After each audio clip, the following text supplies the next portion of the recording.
ternura, o que houve então com os homens? Guimarães Rosa. Perdi muito tempo até aprender que não se guardam as palavras. Ou você as fala, ou as escreve, ou elas te sufocam. Clarice Lispector. Amar é a gente querer se abraçar com um pássaro que voa. Guimarães Rosa. A vida não se resolve com palavras. João Cabral de Melo Neto. Esses são os principais autores da geração de 45. Essa geração pertence à terceira fase do modernismo no Brasil, conhecida como a fase pós-moderna. Essa geração teve ali como marco, né, de 1945 a 1980. Foi ali mais ou menos a fase em que ela teve o seu auge, o seu clímax. Isso não quer dizer que ela terminou em 1980. Não, ela não terminou ali. Ela simplesmente teve seu maior clímax neste período. Contexto histórico. Para a gente entender por que os autores, os poetas, né, os escritores escreviam daquela forma e o que eles escreviam, é necessário que a gente conheça o contexto histórico.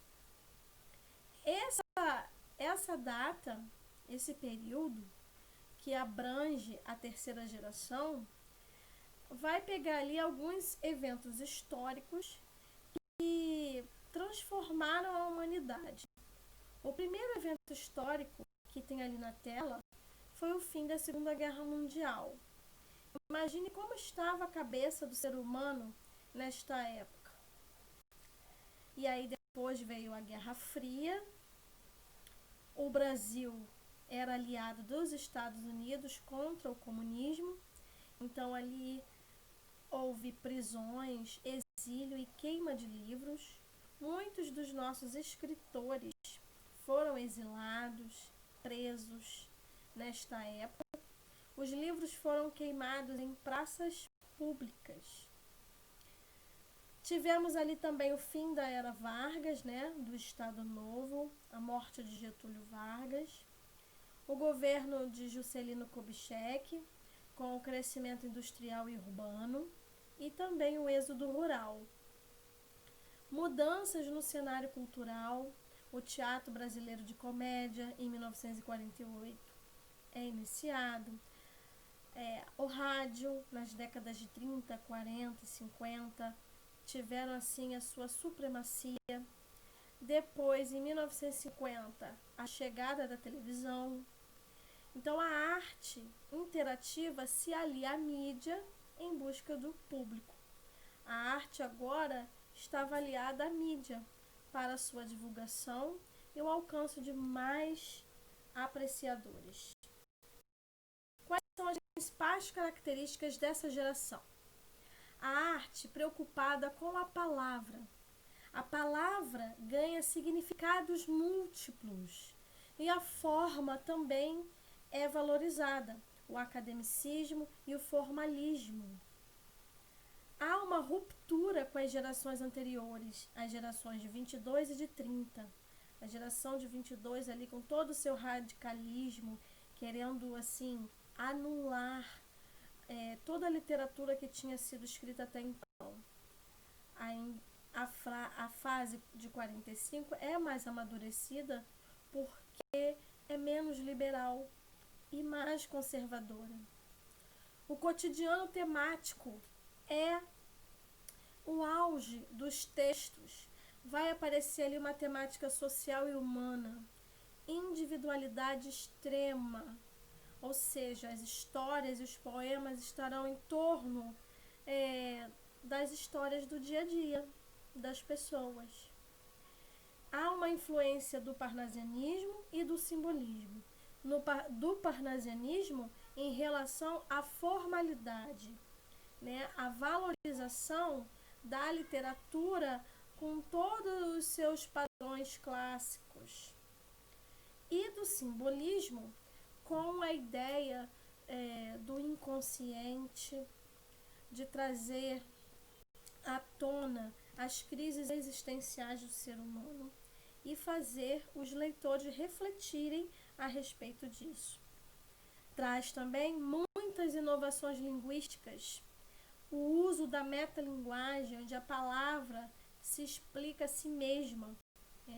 Há uma recriação estética, a forma como o texto é escrito é inovada. Existe o experimentalismo, que é a transgressão dos padrões literários, exploram novos conceitos e representações do mundo através de métodos que vão além das convenções estabelecidas na tradição literária. O regionalismo universal e a pluralidade de formas estéticas. Essas são as principais características que nós vamos encontrar nos poemas e nos romances, e não só nos romances, mas nas crônicas e nos contos dessa geração. Quais são os principais autores, os principais representantes?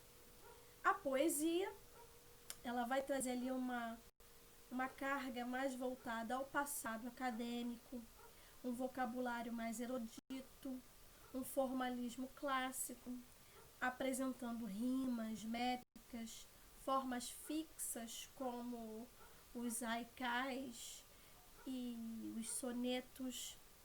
Há um equilíbrio e seriedade ao escrever poesia, tratando a literatura como uma verdadeira arte. Os principais representantes da poética da geração de 45, nós vamos ter Ledo Ivo, João Cabral de Melo Neto, com a sua grande obra que o tornou reconhecido, Morte e Vida Severina, Geir Campos, Darcy Damasceno e José Paulo Paes. A prosa é uma prosa experimental, inovadora, com uma visão universal, urbana, mas também regional, intimista, com um trabalho profundo com a linguagem e também traz uma linguagem poética. Os dois principais representantes da prosa da geração de 45, nós vamos ter Clarice Lispector, uma das maiores escritoras brasileiras. Ela traz em seus textos um intimismo, uma introspecção. Seus personagens são ali ricos, de descrições psicológicas. Traz a subjetividade, que é o eu, o que o personagem pensa, o que ele sente, a expressão dos sentimentos e dos pensamentos da personagem. Ou seja, a expressão do subconsciente. Usa a técnica do fluxo de consciência e a epifania. E nós vamos encontrar a principal obra dela, A Hora da Estrela, que ela escreveu em 1977. Já Guimarães Rosa, ele traz o regionalismo, forma culta e popular ao mesmo tempo, ele consegue fazer essa integração com a linguagem coloquial e é conhecido pelos neologismos. Guimarães Rosa, em seus textos, ele cria palavras novas. Isso é muito comum. Ele traz também em seus textos mitos populares e o folclore brasileiro. A sua maior obra, que o tornou reconhecido, foi Grande Sertão Veredas, que ele escreveu em 1956. Eu espero que esse estudo possa ajudá-los quando estiverem se dedicando ao estudo do modernismo brasileiro. Esse é o terceiro vídeo da série do modernismo no Brasil. Do modernismo e também do pós-modernismo no Brasil. A geração de 45 foi a primeira geração do pós-modernismo brasileiro. Os outros vídeos anteriores trazem a geração de 22, e a geração de 30.